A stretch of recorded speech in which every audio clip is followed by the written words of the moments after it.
গাইতে মা ঘুরে আসি। আপনাদেরকে আরো একবার স্বাগত জানাই। তো এই মুহূর্তে আমি রয়েছি বিশ্বজিৎ। ক্ষুদিরাম বসু ব্রিটিশ ভারতের একজন বাঙালি বিপ্লবী। আজকে আমরা কথা বলবো ক্ষুদিরাম বসুর জন্মভিটে নিয়ে কথা, অর্থাৎ ক্ষুদিরাম বসুর আদি ইতিহাস তুলে ধরবো। নমস্কার বন্ধুরা, তোমরা কেমন আছো? আশা করি ভালো আছো। তো নতুন একটা ভিডিওতে তোমাদেরকে আরো একবার স্বাগত জানাই। তো এই মুহূর্তে আমি রয়েছি বিশ্বজিৎ। ক্ষুদিরাম বসু 1889 থেকে 11 আগস্ট অর্থাৎ 1808 ছিলেন একজন ভারতীয় বাঙালি বিপ্লবী, যিনি কিনা ভারতের ব্রিটিশ শাসনের বিরুদ্ধে সংগ্রাম চালিয়েছিলেন। তার জন্ম 1889 সালে মহবনী হবিবপুরে অর্থাৎ পশ্চিম মেদিনীপুরে। মৃত্যু হয়েছিল 11 আগস্ট 2008 অর্থাৎ সে সময় ফাঁসি দিয়ে।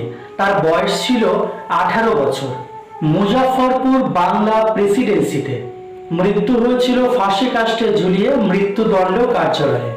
তার জাতীয়তা ছিল ভারতীয়, নাগরিকত্ব ছিল ব্রিটিশ ভারত 1947 সাল পর্যন্ত, এবং ঠিক তার পেশা ছিল রাজনীতিবিদ।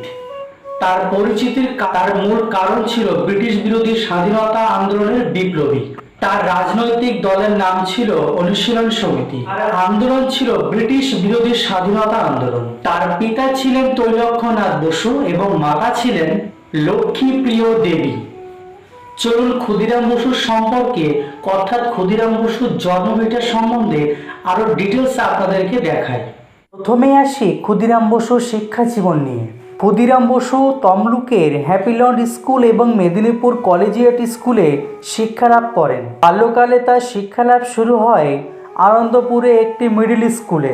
সেখানে তিনি চতুর্থ শ্রেণী পর্যন্ত পড়াশোনা করেছিলেন। ক্ষুদিরাম বসু প্রফুল্ল চাকির সঙ্গে মিলে গাড়িতে ব্রিটিশ বিচারক, ম্যাজিস্ট্রেট ও কিংসফোর্ড আছে ভেবে তাকে হত্যা করার জন্য বোমা ছুঁড়েছিল। এদিকে ম্যাজিস্ট্রেট কিংসফোর্ড অন্য একটি গাড়িতে বসেছিলেন। এই ঘটনার ফলে দুজন ব্রিটিশ মহিলার মৃত্যু হয়। তারা ছিলেন মিসেস কেনেডি ও তার কন্যা। এদিকে প্রফুল্ল চাকি গ্রেপ্তার হওয়ার আগেই আত্মহত্যা করেন নিজেই। তারপরে ক্ষুদিরাম বসু গ্রেপ্তার হয়। দুজন মহিলার হত্যা করার জন্য তার বিচার হয় এবং ঠিক তার চূড়ান্তভাবে তার ফাঁসির আদেশ দেওয়া হয়। ফাঁসি হওয়ার সময় ক্ষুদিরাম বসুর বয়স ছিল 18 বছর 7 মাস 11 দিন, যেটা তাকে ভারতের কনিষ্ঠতম ভারতের বিপ্লবী অভিধাব বাল গঙ্গাধর তিলক তার সংবাদপত্র কেশরীতে দুজন নবীন যুবককে সমর্থন করেন। আওয়াজ তোলেন অবিলম্বে তাকে স্বরাজ চায়, যার ফল হয় অবিলম্বে ব্রিটিশ উপনিবেশিকতার সরকার দেশ বিদ্রোহিতার অপরাধে তিলককে গ্রেপ্তার করে। 1889 খ্রিস্টাব্দে 3 ডিসেম্বর তৎকালীন ব্রিটিশ ভারতের বেঙ্গল প্রেসিডেন্সির অন্তর্গত মেদিনীপুর শহরের কাছাকাছি অর্থাৎ বর্তমান পশ্চিম মেদিনীপুর জেলায় কেশপুর থানার অন্তর্গত মহবনী হবিবপুরে গ্রামের একটি বাঙালি কায়স্থ পরিবারে জন্মগ্রহণ করেন। তার পিতা তৈলক্ষ্যনাথ বসু ছিলেন। তার মায়ের নাম লক্ষ্মীপ্রিয় দেবী। 3 কন্যার পর তিনি তার মায়ের চতুর্থ পুত্র সন্তান। এদিকে তার আগেই তার 2 পুত্র অকালে মৃত্যুবরণ করেন। অপর পুত্রের মৃত্যুর আশঙ্কায় তিনি তখনকার সমাজের নিয়ম অনুযায়ী তার পুত্রকে তার বড় দিদির কাছে তিনি মুঠো খুদের চালের খুদ বিনিময়ে বিক্রি করে দেন। সেই সময় খুদের বিনিময়ে কেনা হয়েছিল জানা যায়। শিশুটির নাম পরিবর্তন করে ক্ষুদিরাম রাখা হয়। ক্ষুদিরামের বয়স তখন মাত্র 5 বছর। তখন তিনি তার মাকে হারান। তার 1 বছর পর তার পিতার মৃত্যু হয়। তখন তার বড় দিদি অপরূপা তাকে দাসপুর থানার এক গ্রামে নিজের বাড়িতে নিয়ে যায়। অপরূপার স্বামী অমৃতলাল রায় ক্ষুদিরামকে তমলুকের হ্যাপিল্যান্ড হাই স্কুলে ভর্তি করিয়ে দেয়। 1902 এবং 1903 খ্রিস্টাব্দে শ্রী অরবিন্দ এবং ভগ্নী নিবেদিতা মেদিনীপুরে ভ্রমণ করেন। তারা স্বাধীনতার জন্য জনসম্মুখে ধারাবাহিক বক্তব্য রাখেন এবং বিপ্লবী গোষ্ঠীগুলোর সঙ্গে গোপন অধিবেশন করেন। তখন কিশোর তার ছাত্র ক্ষুদিরাম সমস্ত বিপ্লবী আলোচনায় সক্রিয় অংশগ্রহণ করেন। স্পষ্টভাবে তিনি অনুশীলন সমিতিতে একজন স্বেচ্ছাসেবী হয়ে ওঠেন এবং ভারতে ব্রিটিশ শাসন বিরোধী পুস্তিকা বিতরণের অপরাধে তাকে গ্রেপ্তার করা হয়। 16 বছর বয়সে ক্ষুদিরাম থানার কাছে বোমা মজুত করে রাখতে থাকেন এবং সরকারি অধিকারদেরকে আক্রমণের জন্য লক্ষ্য স্থির করেন। 1904 খ্রিস্টাব্দে ক্ষুদিরাম তার বোন অপরূপার স্বামী অমৃতলাল রায়ের সঙ্গে তমলুক শহর থেকে মেদিনীপুরে চলে আসেন। শুক্লা সান্যালের মতে বিপ্লবী সন্ত্রাসবাদ একটি আদর্শ হিসাবে প্রত্যক্ষ না হলেও অঘোষিতভাবে বঙ্গপ্রদেশের জনতার সমর্থন আদায় করেছিল।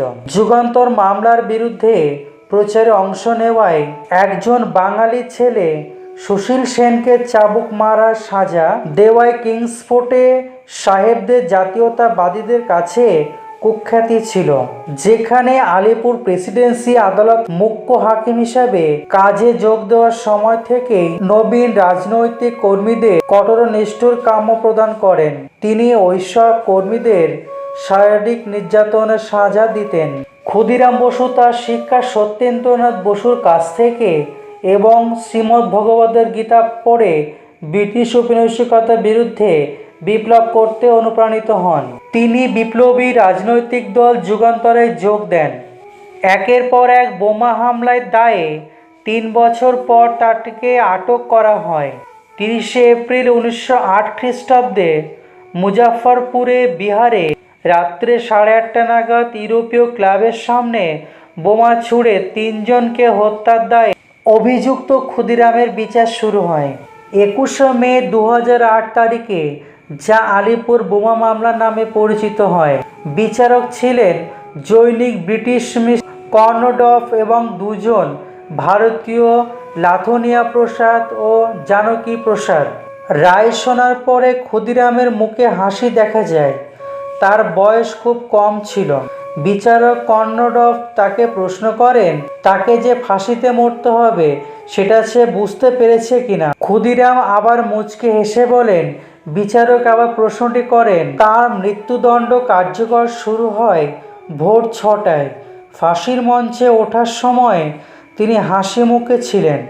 ক্ষুদিরামকে নিয়ে কাজী নজরুল ইসলাম কবিতা ও প্রবন্ধ লিখেছিলেন এবং অনেক গানও তখন রচিত হয়েছিল, যেমন একবার বিদায় দে মা ঘুরে আসি, হাসি হাসি পড়বে ফাঁসি, দেখিবে ভারতবাসী।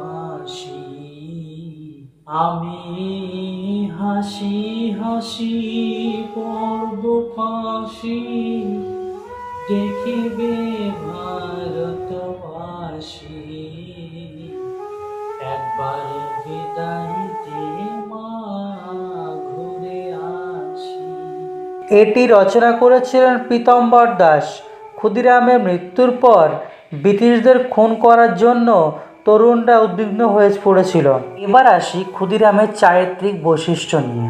ক্ষুদিরাম বসুর সম্পর্কে হেমচন্দ্র কাননগো লিখেছেন যে ক্ষুদিরামের সহজ প্রবৃত্তি ছিল প্রাণ নাশের সম্ভাবনাকে তুচ্ছ করে লক্ষ্য সাধ্য করার কাজ করবার। তার স্বভাবে নেশার মতো অত্যন্ত প্রবল ছিল সৎসাহস, আর তার ছিল অন্যায় অত্যাচারের বিরুদ্ধে তীব্র অনুভূতি। সেই অনুভূতির পরিণতি বক্তৃতায় ছিল না। মেদিনীপুরে তার বিপ্লবী জীবনের অভিষেক বিপ্লবীদের একটি নবগঠিত আড্ডায় যোগ দেন। 1902 খ্রিস্টাব্দে জ্ঞানেন্দ্রনাথ বসু এবং সেই সংগঠনের নেতা ছিলেন হেমচন্দ্র দাস কাননগো এবং সত্যেন্দ্রনাথ বসু ছিলেন হেমচন্দ্র দাসের সহকারী।